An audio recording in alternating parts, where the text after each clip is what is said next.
Good morning students, once again I welcome you all at my channel Enhance Your Different Skills। आज मैं आप लोगों के लिए क्लास 8 डीएवी पब्लिक स्कूल का चैप्टर 1 का सॉल्यूशन लेकर आई हूँ और ये पार्ट 1 है। तो now let's start with fill in the blanks. Okay, first, all living organisms are made up of. सारे जो लिविंग ऑर्गेनिज्म है वो किस चीज़ का बना हुआ? सेल्स का। Second, the cell wall provides rigidity and protection to the plant cell। Plant cell को रिजिडिटी एंड प्रोटेक्शन कौन प्रोवाइड करता है? सेल वॉल, जो कि एनिमल सेल में एब्सेंट होता है। Third, all cellular activities are controlled by the cytoplasm. जितने भी सेल के अंदर एक्टिविटीज़ होते हैं उसको कौन कंट्रोल करता है? Cytoplasm. Fourth, the mitochondria is known as a power house of the cell. Power house of the cell किसको कहते हैं? माइटोकॉन्ड्रिया को, क्योंकि यहाँ पे एनर्जी जो है जनरेट होता है। Fifth, tissue is a group of cells performing a specific function. Group of cell को क्या कहते हैं? टिश्यू, जो एक स्पेशल फंक्शन को परफॉर्म करता है। Sixth, it was Robert Hooke who observe cells for the first time. सबसे पहले सेल्स के बारे में किसने खोज किया, ऑब्जर्व किया? Robert Hooke. It was the first scientist who explained about cells. Now match the following. Golgi complex packaging centre इसे कहते हैं क्योंकि यहाँ जो फूड मटेरियल का पैकेजिंग का वर्क होता है। राइबोसोम प्रोटीन सिंथेसिस करता है, यहाँ पे प्रोटीन का सिंथेसिस होता है। क्रोमोसोम जो कि कैरेक्टर को ट्रांसफ़र करता है one generation to another generation, next generation. Gene transfer करता है। डेड सेल्स कार्क, जिस पे कि फर्स्ट टाइम जो रॉबर्ट हुक ने सेल्स के बारे में स्टडी किया था माइक्रोस्कोप के under. Last, photosynthesis chloroplast. Chloroplast एक टाइप का प्लास्टिड है जो कि प्लांट सेल में होता है and this is responsible for green colour और फोटोसिंथेसिस के प्रोसेस में हेल्प करता है। Now let's go to tick the correct option. First, the cell organelle which acts as a storage bag for a cell is known as the vacuole. यहीं पे जो है खाना जो है स्टोर होता है, food material and extra water. Next, second, hen's egg is a single cell. Hen's egg जो है यूनिसेलुलर होता है, एक सेल का बना होता है और सबसे बड़ा यूनिसेलुलर जो होता है ऑस्ट्रिच एग है। नेक्स्ट, थर्ड जो है the nucleus is separated from the cytoplasm by the nuclear membrane. यानी न्यूक्लियस एंड साइटोप्लाज्म को कौन सेपरेट करता है? Nuclear membrane. Next, question number 4, which of the following will not be found in an egg cell? Human liver cell and an amoeba. तो cell wall, because cell wall is present in only plant cell, not in animal cell. Fifth, which of the following represents a correct sequence? तो ये है sequence. Cell, cell के group को tissue, tissue के group से organ, organ के group से organ system. Next, question number 6, last but not least, which amongst the following pair can be found only in plant cell but not in an animal cell? We know very well. Okay students, these all are the part of question A, B and C. If you want to get answer of D and E, please must watch next video. You will get answer of question D and E.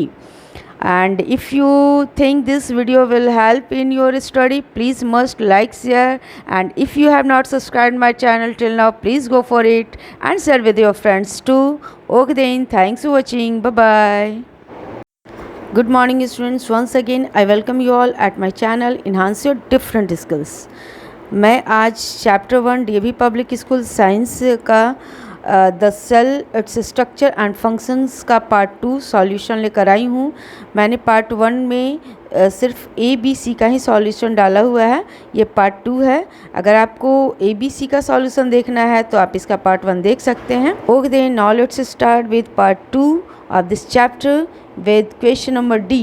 Answer the following questions in brief. First, list the main factors that determine the shape of a cell। Answer है the location and function of a cell in a tissue are the main factors that determine the shape of a cell. Means cell का जो shape है वो depend करता है कि वो cell किस ऑर्गन में लोकेटेड है और उस सेल का फंक्शन क्या है, उस पे डिपेंड करता है सेल का shape. Next question number 2, distinguish between unicellular and multicellular organism, give 2 examples of each. As we know that unicellular organisms are made up of single cell and there are so many examples, but I'm given 2, amoeba and paramecium. And multicellular organisms are made up of many cells and examples are human beings and birds, and there are also so many examples. Question number 3, give reasons for the following. First, A है the cell is called the structural and functional unit of life. The structure and all the functions in any living organism like respiration, reproduction, digestion, etc. completely depend on a cell. That's why the cell is called the structural and functional unit of life. यानी सारा हमारे body का structure and function cell पे ही depend है, इसीलिए जो है basic unit of life है। नेक्स्ट है B, plant cells are more rigid than the animal cell because of presence of cell wall in the plant cell. यानी कि प्लांट सेल में जो है सेल वॉल होता है जिसके कारण वो काफ़ी ही रिजिड होता है और एक फिक्स शेप होता है। सेल वॉल ही जो है उसको रिजिड बनाता है प्लांट सेल को। क्वेश्चन नंबर 4 की ओर चलते हैं, देखते हैं कि क्या है। विच cell organelle is known as a powerhouse of the cell? Why is it so called? We know mitochondria is known as a powerhouse of the cell because it generates energy for performing different activities in the cell for life. We know very well that कि यहाँ पे energy generate होता है mitochondria में, इसलिए इसे power house of the cell कहते हैं। तो चलते हैं नेक्स्ट क्वेश्चन की ओर। Question number 5, Name the cell organelles responsible for the imparting color to the leaves and fruits of a plant. We know very well कि क्लोरोप्लास्ट जो green colour को एंड क्रोमोप्लास्ट जो अदर कलर्स लाइक फ्रूट्स का colour and flower का colour को determine करता है। यानी कि chloroplast and chromoplast are responsible for imparting color to the leaves and fruits of a plant respectively. Now it's time for next question. Question number 6. What are cilia and flagella? Write one similarity and one dissimilarity between the two of them. As we know, cilia and flagella are the small extensions present on the cell membrane of some cells like euglena and paramecium respectively. तो similarity क्या है दोनों में कि वो similar क्यों है? Because they help in locomotion and collection of food. and अलग अलग क्यों है? Because flagellum is a single long thread like extension whereas cilia are found in numerous number in very small size. अगर difference समझना है तो आप Euglena and पैरामोशियम के शेप को देख सकते हैं। Next question number 7, if onion peel cells and chick cells are observed through a microscope, state the two major differences that our observer is likely to find. Onion peel cell जो है plant cell है और उसमें cell wall होते हैं और ये बहुत ही अच्छे तरीके से एक रोज़ में अरेंज्ड होते हैं, कतार में जो है अरेंज्ड होते हैं विद देयर बाउंड्रीज़ के साथ। जबकि चिक सेल जो है एनिमल सेल है और इसमें कोई सेल वॉल नहीं होता है, इसलिए चिक सेल का जो शेप जो है फिक्स नहीं है और ये पॉलीगोनल शेप में आइसोलेटेड एंड क्लस्टर में पाए जाते हैं, है ना। Next question number 8, classify the following into cell, tissues और ऑर्गन्स। कौन सेल है, कौन टिश्यूज़ है और ऑर्गन है? तो cell as we know that fat cell and RBC, tissues blood and muscles and organ skin and ear. इस तरह से क्लासीफाई कर लेना है कि कौन सेल है, कौन टिश्यू है एंड कौन ऑर्गन है। तो चलते हैं अब नेक्स्ट क्वेश्चन की ओर। Now question number E, first, all cell in an organism don't have the same shape. तो इसको जस्टिफाई करना है। जैसा कि हम लोग जानते हैं कि सभी सेल का जो शेप जो है सेम नहीं होता है, क्योंकि all cells in an organism don't have the same shape because actually their shape depend upon their location and functions in the tissue of an organism.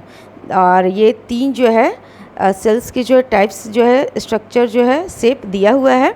देखिए कैसे एक ही ऑर्गेनिज्म के ये 3 जो है सेल्स हैं जो कि अलग अलग लोकेशन पे हैं और उनका जो है डिफरेंट डिफरेंट शेप है। नेक्स्ट क्वेश्चन है question number 2, where and how the chromosomes formed state their significance.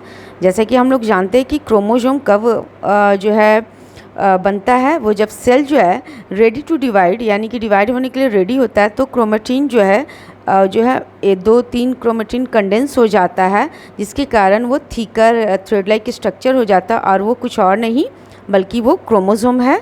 और ये कहाँ पे बनता है? इन न्यूक्लियस। क्रोमोसोम ही रिस्पॉन्सिबल होता है कैरेक्टर को एक जनरेशन से दूसरे जनरेशन में पहुँचाने के लिए। अगला क्वेश्चन है question number 3, with the help of well label diagram अब हाईलाइट करना है difference between plant cell and animal cell. As we know that कि plant cell and animal cell का यहाँ पे जो है मैंने एक पिक्चर जो है ड्रा कर दिया है, आप बुक के हेल्प ले सकते हो। तो यहाँ पे प्लांट सेल में जो सेल वॉल एंड प्लास्टिड जो प्रेजेंट होता है और जबकि जो है cell wall and plastid absent होता है एनिमल सेल में, और एक लार्ज वैक्यूल जो प्रेजेंट होता है प्लांट सेल में, वेयर एज वैक्यूल कभी कभी प्रेजेंट होता है और कभी कभी एब्सेंट होता है एनिमल सेल में। एंड एनिमल सेल का जो वैक्यूल होता है वो स्मॉल इन साइज होता है। Next question number 4, function performed by the following cell organelles लिखना है। फर्स्ट है endoplasmic reticulum, it provides channel for transport of material in the cell. Cell में जो है ये मटेरियल को ट्रांसपोर्ट करने में हेल्प करता है, एक चैनल प्रोवाइड करता है जिसके थ्रू मटेरियल अंदर सेल के अंदर जाता है। Second nucleus, it controls all the activities of the cell, ये सेल के सारे एक्टिविटीज़ को कंट्रोल करता है। नेक्स्ट है chloroplast, they help in manufacturing food for green plants by the process of photosynthesis. Chloroplast एक तरह का प्लास्टिड है जो हेल्प करता है प्लांट्स को, ग्रीन प्लांट्स को फूड को मैन्युफैक्चरिंग करने में, है ना।